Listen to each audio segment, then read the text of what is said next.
Ora bem, o que é que realmente dita as nossas ações no dia a dia? E não estou a falar de reflexos, tipo desviarmos de alguma coisa. Falo das escolhas que fazemos de propósito. Decidir estudar para um exame, aprender um instrumento novo ou até aquele hábito que parece que não nos larga. A verdade é que existe uma espécie de arquiteto invisível por detrás de tudo isto e hoje vamos tentar perceber exatamente como é que ele trabalha. A grande questão é mesmo esta: o que é que está na base das nossas decisões voluntárias?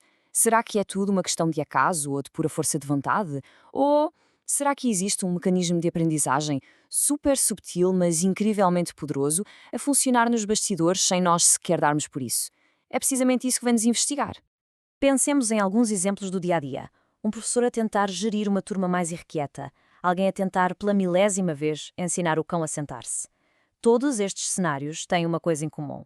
São ações deliberadas, ou como se diz em psicologia, operantes. Estamos constantemente a operar no nosso ambiente para conseguirmos o que queremos. E é aqui que temos de fazer uma distinção que é crucial. A psicologia distingue entre o comportamento respondente, que é aquela reação automática, sabem, como a salivação no famoso cão de Pavlov, e o comportamento operante. O comportamento operante é voluntário. É a ferramenta que usamos para interagir com o mundo e para tentar obter certos resultados. E é neste último que nós vamos focar hoje. A nossa viagem começa agora e leva-nos até ao final do século XIX, a um psicólogo chamado Edward Thorndike.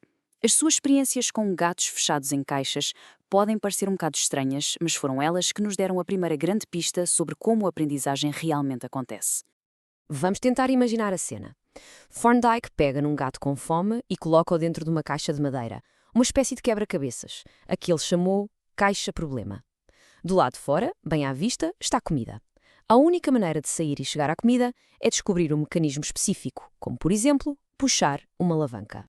No início, claro, é o caos. O gato tenta de tudo. Arranha as barras, mia desalmadamente, morde a madeira, tudo ao acaso. Até que, por pura sorte, esbarra na tal alavanca e, clec, a porta abre-se. O que é que ele ganha? Liberdade e comida. Mas o mais interessante acontece quando o gato é posto novamente na caixa. Tentativa após tentativa, o tempo que ele demora a encontrar a solução certa diminui drasticamente. E a grande observação de Thorndike foi esta. A aprendizagem não foi um momento de eureka. Não houve uma revelação súbita. Foi um processo gradual. O gato não compreendeu o mecanismo da caixa. O que aconteceu foi que as ações que funcionaram foram sendo fortalecidas, enquanto as que não deram em nada foram simplesmente sendo abandonadas. E aqui está a grande ideia. A consequência da ação molda a ação futura. Esta observação, que parece tão simples, levou Thorndike a formular um dos princípios mais fundamentais de toda a psicologia da aprendizagem. Ele chamou-lhe a lei do efeito. E, pondo isto em bom português, se uma ação leva a um resultado positivo, a probabilidade de repetirmos essa ação aumenta. Se, pelo contrário, leva a um resultado negativo ou simplesmente a nada, a probabilidade diminui. É uma regra, de uma elegância e de um poder incríveis que governa grande parte do nosso comportamento voluntário. Passadas algumas décadas, outro psicólogo, B.F. Skinner, pegou nesta ideia e transformou-a numa ferramenta muito mais precisa, mudando para sempre a nossa forma de olhar para a aprendizagem. Skinner tinha uma perspectiva que, na altura, era considerada radical.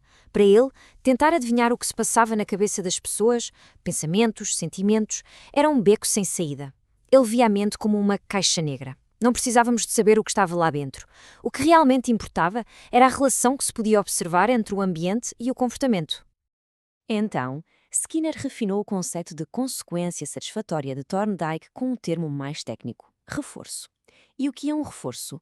Bem, é simplesmente qualquer evento que aumenta a probabilidade de o comportamento que veio antes se repetir. Não interessa se sabe bem ou se nos sentimos felizes. O que interessa é, funciona? Faz com que o comportamento se repita?